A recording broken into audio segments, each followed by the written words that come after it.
Good morning, friends. In the last lecture, we have started our second unit, magnetostatic and Maxwell equation. In magnetostatic, we have studied stationary charges produce electric field and moving charge produce magnetic field. That means by producing the magnetic field, the main source of this producing magnetic field is electric field. From the electric field, magnetic field is produced. Okay, and we have discussed about the Faraday's law. What is mean by Faraday's law? The magnetic flux through a closed circuit changes and induced EMF is produced. अगर एक आधा circuit है, उस circuit की हम magnetic field change कर रहे हैं, मैग्नेटिक फील्ड कुछ अमाउंट में चेंज कर रहे हैं, तो हमें ये क्या इंड्यूस ईएमएफ मिल जाएगा, इलेक्ट्रोमोटिव फोर्स। और हमने एक स्टेटमेंट पढ़ा था, the magnitude of this induce EMF is directly proportional to the rate of change of magnetic flux and it directional and its direction is opposite to that flow of magnetic flux.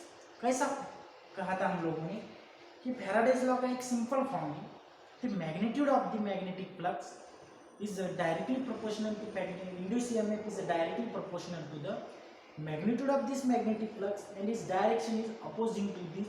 Suppose अगर magnetic flux ऐसे flow हो रहा है, इस प्रकार से magnetic flux flow हो रहा है, तो आपका इंड्यूस ईएमएफ की डायरेक्शन ऐसे होगी, एग्जैक्टली अपोजिट डायरेक्शन में हमको इंड्यूस ईएमएफ मिल जाएगा। ओके, उसके बाद हमने स्टेटमेंट पढ़ा था कि इंड्यूस ईएमएफ कैसा होता है। आपका इंड्यूस ईएमएफ हमने ऐसे लिखा था, जी induced EMF equals to rate of change of magnetic flux, rate of change of magnetic flux, यानी जो कुछ आपका magnetic flux with respect to time change होगा। और इससे हम क्या रहे थे, फर्दर डिस्कशन हमने स्टार्ट आगे ले जाके कहा कि अगर n number of turns coil का आपका कंडक्टर है, तो वहां पे आपका मैग्नेटिक फ्लक्स यानी इंड्यूस ईएमएफ कितना फ्लो होगा, n d∅ तो ये आपका n नंबर ऑफ टर्न्स के अगर कॉइल रहा तो इतना आपका इंड्यूस ईएमएफ प्रोड्यूस होगा। और हमने इंटीग्रल फॉर्म डिस्कस करते समय कहा था कि एक सर्किट कंसीडर कीजिए और उस सर्किट में आप एक सरफेस रखिए, वो अकॉर्डिंग टू सरफेस एक स्मॉल मैग्नेटिक फ्लक्स कितना आता है आपका magnetic induction into this area. तो वो फ्लक्स हमने इंटीग्रल फॉर्म देखा था। इंटीग्रल फॉर्म देखते समय हम कह रहे थे small change in magnetic flux equals to our induction d bar and through area ds bar। Okay, तो इसके बाद हमने डिस्कशन करते समय और कहा कि अगर होल निकालना है हमको, होल सर्किट का अगर इंडक्शन निकालना है मैग्नेटिक फ्लक्स, तो हम इस क्वांटिटी को इंटीग्रेट कर लेंगे और इंटीग्रेट करने के बाद सरफेस है आपका, इसलिए आ जाएगा d bar डॉट ds बार। आपका होल मैग्नेटिक फ्लक्स इतना उस सर्किट में से फ्लो होते जाएगा। इसके बाद हमने इस क्वांटिटी को डिफरेंशिएट किया और आगे चल के हमने कैलकुलेशन आगे बढ़ा के कहा और आपका इंटीग्रल फॉर्म हमें मिल गया था। एक उस सर्किट के ऊपर हम एक इलेक्ट्रिक फील्ड अप्लाई कर रहे थे और according to our induce EMF E equals to small e equals to integral over close कर e bar dot dl bar. और इसी के साथ हमने इक्वेट करने के बाद कहा था कि आपका इक्वल टू कितना रहेगा, माइनस इंटीग्रेशन ओवर दो डी बार डॉट दो टी इंटू ds बार। तो हम इसे पार्शियली डिफरेंशिएट कर रहे हैं आपके मैग्नेटिक फील्ड को, तो पार्शियली डिफरेंस कर रहे हैं विद रिस्पेक्ट टू टाइम, यानी क्या हो रहा है कि आपका मैग्नेटिक फील्ड जो है, मैग्नेटिक इंडक्शन जो है, वो दोनों का फंक्शन है, time as well as space, दोनों वेरिएशन में वो प्रोड्यूस होता है। तो ये आपका इंटीग्रल फॉर्म हो गया था, आपके integral form of the Faraday's law, और फैराडेज लॉ का इंटीग्रल फॉर्म हो गया। इससे आगे हम डिफरेंशियल, आपका आज का पॉइंट देखेंगे differential form, differential form of the Faraday's law, Faraday's law.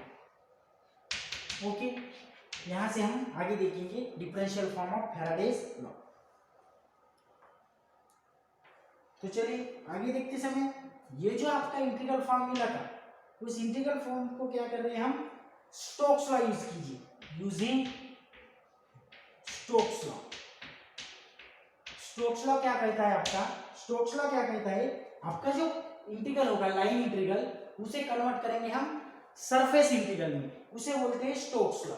और गॉस लॉ है, जो कुछ आपका सरफेस इंटीग्रल रहेगा उसे हम वॉल्यूम इंटीग्रल या वॉल्यूम इंटीग्रल को सरफेस इंटीग्रल में कन्वर्ट करेंगे, उसे गॉस लॉ बोलेंगे। यहाँ यूजिंग स्टोक्स लॉ, हमने फर्स्ट यूनिट में देखा था स्टोक्स लॉ कैसे डिराइव करते हैं। तो यूजिंग स्टोक्स लॉ आपका जो लेफ्ट हैंड साइड रहेगा इस फॉर्म का, लेफ्ट हैंड साइड जो रहेगा वो कैसे है आपका लेफ्ट हैंड साइड, और curve E bar dot D L bar. Okay, तो इसे हम बनाएंगे into surface integral del cross yes, यहाँ हम लिखेंगे इलेक्ट्रिक फील्ड प्रोड्यूस हो रहा है del E into D L bar. देखिए ये जो आपका लेफ्ट हैंड साइड का इंटीग्रल था उसे हमने लाइन इंटीग्रल को कन्वर्ट कर लिया सरफेस इंटीग्रल को, क्योंकि कैसा है आपके राइट हैंड साइड में कौन सा इंटीग्रल है, सरफेस इंटीग्रल, या इस सरफेस इंटीग्रल को आप कन्वर्ट कर सकते हो लाइन इंटीग्रल में। देखिए सिंपल वे है आपका, जो लेफ्ट हैंड साइड की सिंपल क्वांटिटी है उसको आप कन्वर्ट कीजिए सरफेस इंटीग्रल में और दोनों इक्वेट हो जाएंगे। तो दोनों इक्वेट करके देखिए क्या हो जाएगा, दोनों इक्वेट अगर करेंगे आप del cross E into D S bar equal to कितना आ जाएंगे आपको माइनस, ये क्वांटिटी लिख लीजिए दो बी बार दो T into D S bar. तो देखिए इंटीग्रेंड कैंसिल हो जाएंगे, इंटीग्रेंड बोल रहे थे हम यस इंटीग्रेंड और डी एस बार, तो रह जाएगा क्या आपके पास del cross V bar equal to minus दो बी बार बाय दो टी, दो बी बार बाय दो टी। और इसी को हम इसी क्वांटिटी को हमने पढ़ा था कि कर्ल बोलते हैं, इसे क्या बोलते हैं कर्ल, इसे क्या कहा जाता है कर्ल कहा जाता है। तो हम लिख सकते हैं यहाँ पे curl of E equals to minus दो बी बार बाय दो, ये आपका क्या आ गया डिफरेंशियल फॉर्म आ गया है, कर्ल यानी डिफरेंशियल फॉर्म आपका आ गया curl E bar equal to minus दो बी बार बाय दो टी। तो देखिए हमने इंटीग्रल फॉर्म पढ़ा, इंटीग्रल फॉर्म अकॉर्डिंग तो हम गए कि इंटीग्रल फॉर्म देखते समय ऐसा हो रहा था कि आपका जो इंटीग्रल फॉर्म है वो इंटीग्रल फॉर्म हमने लिया और इंटीग्रल फॉर्म से आगे जाते हुए हमने डिफरेंशियल फॉर्म पढ़ा। डिफरेंशियल फॉर्म में क्या हो रहा है आपका, डिफरेंशियल फॉर्म में जो कुछ आपकी क्वांटिटी थी लेफ्ट हैंड साइड की इलेक्ट्रिक फील्ड वाली, तो उसे हमने चेंज किया और उस लाइन इंटीग्रल को हमने चेंज किया सरफेस इंटीग्रल में और दोनों इक्वेट कर लिए और हमको क्वांटिटी मिली curl E bar equals to minus दो बी बार बाय दो T bar. This is called as differential form of Faraday's law, differential form of Faraday's law. तो आपके फैराडेज लॉ समाप्त हो गया, खत्म हो गया। तो फैराडेज लॉ में हमने देख लिया फैराडेज लॉ क्या होता है, जब कभी हम एक आधी सर्किट की या एक आधी जो कुछ हम यूज करेंगे सिस्टम, उसकी अगर हम वो जो इलेक्ट्रिक फील्ड या कुछ तो भी जो क्वांटिटी हम यूज करेंगे वो अगर चेंज होती है, तो देखिए कैसे कहा था हमने कि मैग्नेटिक फ्लक्स, अगर ये सर्किट है आपका, इस सर्किट का मैग्नेटिक फ्लक्स ऐसे फ्लो हो रहा है और ये मैग्नेटिक फ्लक्स चेंज होता है आपका,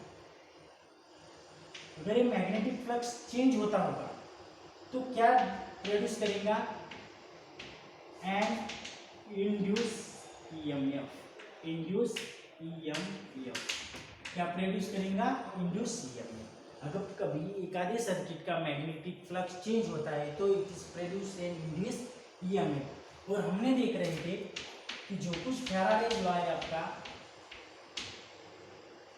इसकी डेफिनेशन देखा था हमने, स्टेटमेंट क्या स्टेटमेंट था, द मैग्नीट्यूड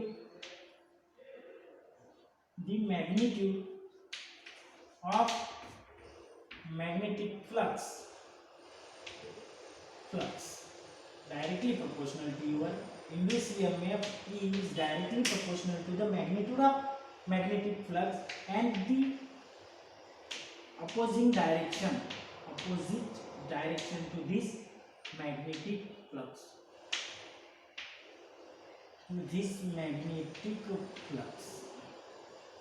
देखिए फैराडेज लॉ का स्टेटमेंट था अगर मैग्नेटिक फ्लक्स उस सर्किट की चेंज होता है तो वो इंड्यूस ईएमएफ प्रोड्यूस करेगा और वो कितनी मात्रा में इंड्यूस ईएमएफ प्रोड्यूस करेगा, it is directly proportional to the magnitude of the magnetic flux and is direction is oppose to the flow of magnetic flux के अपोजिट डायरेक्शन में ऐसे इंड्यूसियम जनरेट हो जाएंगे। तो इसके बाद हमने आगे जाके पढ़ा लिया था कि फैराडेज लॉ कैसे होता है, तो इसका स्टेटमेंट लिखा था minus D phi by D, और अगर एन नंबर ऑफ टर्न्स तो ये minus N D phi by D. Okay, तो यहाँ है आपका फैराडेज लॉ। उसके बाद हमने इंटीग्रल फॉर्म पढ़ा फैराडेज लॉ का। इंटीग्रल फॉर्म पढ़ते समय हमने एक सर्किट कंसीडर किया है, सर्किट। ओके, इस पे एक सरफेस लिया था यस। ओके, और यस सरफेस लेने के बाद यहाँ से कितना मैग्नेटिक फ्लक्स फ्लो रहा है, चेंजिंग मैग्नेटिक फ्लक्स, वो लिखा था हमने वी बार डी एस बार, क्योंकि अगर ये मैग्नेटिक फील्ड है तो। और हमने आगे जाके फर्दर डिस्कशन किया, इसको हमने इंटीग्रेट किया टोटल फाई निकालने के लिए। उसके बाद टोटल फाई निकालने के बाद उसे डिफरेंशिएट किया।